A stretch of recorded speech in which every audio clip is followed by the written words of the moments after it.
was that? Right. It's 9 o'clock on a Saturday, and this is In My Experience. That's what I'm going for. I'm going to do my best here to synthesize a problem and offer a solution. Now, I've been apprehensive to do something like this due to my lack of credentials. Right? I've got no qualifications.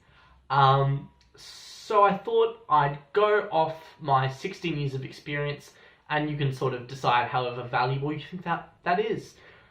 Maybe not, maybe not very. Probably that. That's also a disclaimer, right? Okay. So, jealousy and envy. That's not a discussion that I was planning on having, but that's what ended up happening. So I'll give you the backstory. So if you find you are jealous and envious, maybe this will help. This is some thoughts and discussions I've had. And I've got my notes here as well, because I really want to try to get this right. So I woke up this morning at 6. And I went to sleep like maybe 10:30 last night. I went, okay, I'll stay in bed for another hour, right? Usually I wake up at 6. So I got out of bed, and then I went and I watched a Q&A with a doctor of psychology. And somebody asked the doctor, I am jealous of other people's happiness. What can I do about this? And so the doctor offered this story. He said, okay, well, there was this woman. This is from a book. I apologize, I can't remember what it was. And he says, this woman is at a social event, and she talks to this psychologist there.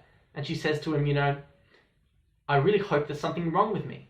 And the psychologist goes, what? Like, that doesn't, like, why would you wish that? And she says, well, I'm having a really bad time. And if the problem is with the world, then I'm in trouble. But if the problem's with me, I can do something about it. And when you think about that, you go, hey, it's basically saying, if you know that you've got the problem, you can do something about it and you can fix it. That's a whole lot better than just going, oh, it's the world's fault and what can I do, right? Okay. So I heard that, and he also evaluated the psychologist, and he said to the guy, the fact that you are conscious that you are jealous and you're trying to move away from that, being jealous of other people's happiness, being jealous of other people's happiness, that's great. And that's a good way to start. And he I believe he went to keep talking on, but this is when my mum woke up and she came into the room. And recently I've been listening to a lot of podcasts in the morning, and mum has been, waking up and then asking me, what's in that? And we've had some discussions, and that's been great. I've enjoyed that a lot. And so that happened this morning, and she asked me, what are you doing? I told her, and she said, oh, well, what did the guy ask? What did he say? And I explained all this. And she was a bit shocked. She's like, the woman said what? But then, she got it too, right? If the problem's with you, you can fix that. That's a hopeful message, right? And so it was about this guy who was jealous of other people's happiness. And so we started to talk about that. And she asked me a question. And quickly, I'll offer that maybe jealousy is love towards something and hate towards it, okay? Because, you desire the thing, but obviously there's distaste because you don't have it, or this person has it, right? So mum thought, indifference is the opposite of that, right? Because loving and hating are both caring, right? That's an idea I've heard. Loving and hating are both caring, and therefore they're not opposites. Indifference is the opposite, because that's completely separate. Okay. So mum was like, okay, thinking about, has she ever been jealous, right? And I did this too later. And, she was thinking about times where she's seen, maybe a person with a characteristic or skill that, she desired, and she never thought what she imagined to be jealousy. She thought, oh, wow, that's really good that you have that. I wish I had that. And then she thought, I'm going to go out and try to get it, right? And whether it was through her career or hobbies or anything like that. I'm going to take it upon myself to strive to that, right? Rather than being jealous and maybe bitter. And so she thought, well, maybe she hasn't been that sort of that jealousy, And so I thought about it for me. I was like, well, have I been jealous? And so Mum then thought, well, let's resolve jealousy, right? But why wouldn't you act and try to reach that thing that you desire, right? And I also thought, well, yes, it's acting out and, trying to get it, not by stomping on other people, but, doing your best to take responsibility to reach that thing that you desire rather than being bitter about it. And I thought, well, not only acting towards it and doing, but also thinking. Like, you might think about this, go, oh, that would be nice, and then it sort of gets left behind. Think about it again. And I think that this sort of comes from our society and culture that we have, in that we don't get a lot of opportunities or chances to really think or act, even in that, like, let's say with instant gratification, okay, and stimulation, right? You might think, oh, I really wish I could have this skill, and then you get a notification on your device, or the ad break stops and the show comes back on, whatever it may be. And so we were also talking about, like, how does jealousy come about? And we thought, well, maybe it's a substitute for self-love and maybe even self-worth, in that it's that love-hate thing, right? And if you don't love yourself, then when you see a desirable quality in someone else, you're going to be jealous and you're going to want that, and you might hate that person, right?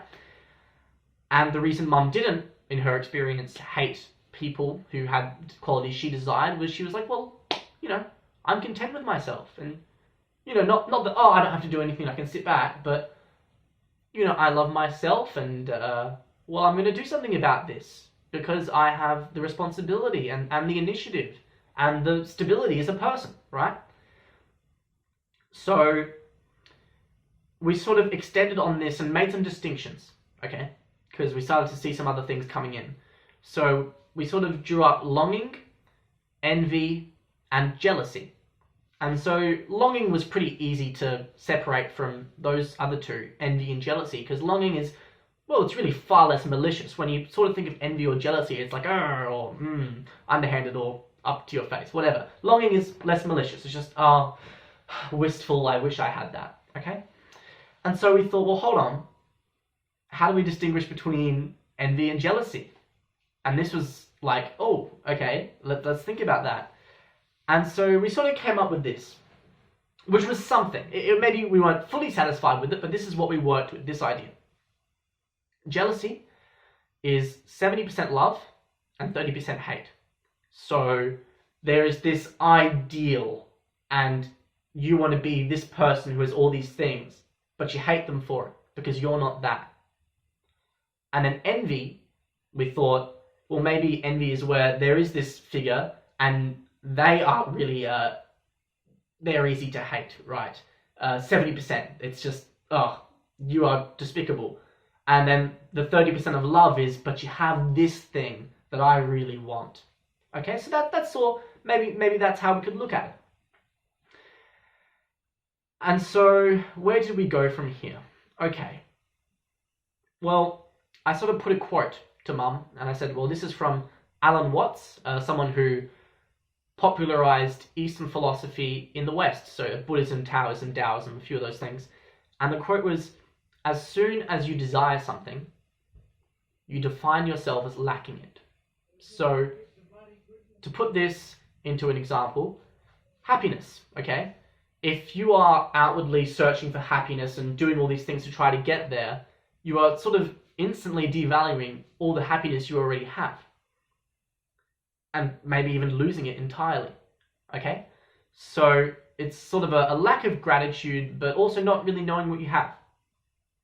So jealousy sort of and envy sort of come as they are how you are trying to get love because you don't have enough love within yourself, because it's that imbalance, right?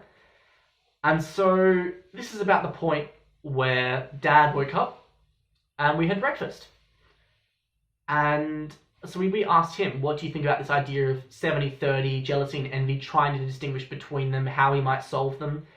And he sort of brought up stages of emotion and anger as well, right? Different kinds of emotions. And this sort of led me to think, well, okay, is this 70-30 distribution on either side, is the envy or the jealousy the cause to reach that? Or do you reach that and then that is the definition of being there? So let's look at, again, this 70-30 thing. Let's say you start here, 50-50. 50% love, 50% hate towards everything, right? You might go, oh, 50% hate. I don't hate everything 50%. Well, I mean, if you hate something as much as you love it, to say, it could be 50-50, 70-70, obviously that doesn't make sense, or 0-0, which is indifference, right? They cancel out. So if you see a stranger on the street, I mean, nobody hates every stranger they see on the street. That's not what we're trying to say, because 50% of hate seems like a lot. But maybe you could consider that, you know, a stranger has qualities and they have an appearance, and maybe you feel stronger than you realize. But regardless, let's say this 50-50 love-hate rather than 70-30 leads to indifference, right? And that's why you don't get upset about seeing a stranger, okay? Or anything that you have no emotion to necessarily.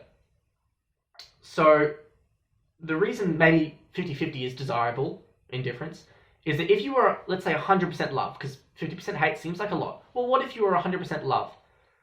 And okay, this can depend on your definition of love, but that might be obsession, which, you know, isn't necessarily, I think, what we want. We don't want to obsess over things necessarily.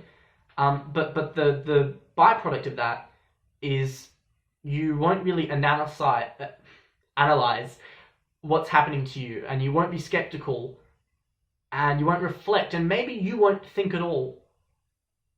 That doesn't seem good. So we could probably agree that 100% love isn't exactly where we want to be. 50% seems sensible, and then yeah, maybe 50% hate. So let's go with that. Might not be perfect, but let's run with that. And so, how do we resolve this? How do we take being jealous and being envious, wanting what other people have, and being jealous of, let's say, their happiness and what they do have? How do we resolve that? Well, considering this 50-50 balance, or something like it, to be desirable, with that, that is the state of mind, regardless of the percentages. That sort of indifferent state or regulated state where you are sort of actively critiquing and analyzing what's going on, reflecting, really thinking, as well as being open to things, right? How do we get that as opposed to being jealous and envious and bitter about everything? Well, okay. It goes back to what we talked about earlier, where these things, maybe they come about from a lack of self-love. And so you are seeking that outwardly. And then the problem with seeking it outwardly is you don't get very far. Maybe because of the culture we have, where, you know, you get distracted and you don't pursue this as far as you could because you're used to instant gratification and you don't get it with stuff like this. So what do? I imagine I'll expand on this in future videos as well, because I'm trying to be as helpful as I can. Maybe it's gratitude. And this comes back to the quote that I mentioned earlier, which I'll restate. As soon as you desire something, you define yourself as lacking it. Okay. So, does that sound appealing? Be grateful. Well, A, it's not the most helpful thing just to say be grateful, but that's what the rest of this discussion is about, trying to offer you a perspective. Maybe that to you seems soft, or undesirably weak, or unassertive. And maybe that's why you'd go, oh no, I'll just keep going the way I'm going with these strong emotions and being tough, let's say. Well, what are you trying to be tough against? What are you fighting or contending with, right? Why do you have to go, no, I'm not going to try to be grateful because it's wishy-washy and it's really not that strong? Well, what are you fighting with? Maybe you're fighting with yourself. Maybe it's keeping up appearances with yourself.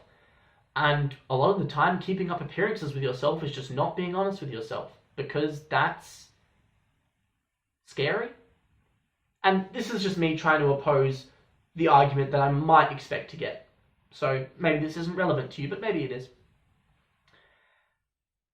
And look, when you fight and you force things, just in general, you'll meet resistance, right? There are countless examples of that, even in physics, right? Force meets resistance. Don't quote me on that. I don't like physics. That's not true, but I'm not really into it. So what I'm trying to do here is synthesize a problem and offer a solution. So if we look at jealousy and envy as an imbalance counteracted by finding love in yourself, maybe that's the easiest way to do it. And maybe we just don't get the chance to do it very often. And so how do you do it? I would advise you to try to see what you can be grateful for. Because there are things. And endeavor to find the love you can have for yourself. I really hope that was coherent. Please ask questions in the comments. I really hope this made sense. Again, I have no credentials. This was just in my experience. Have a good one.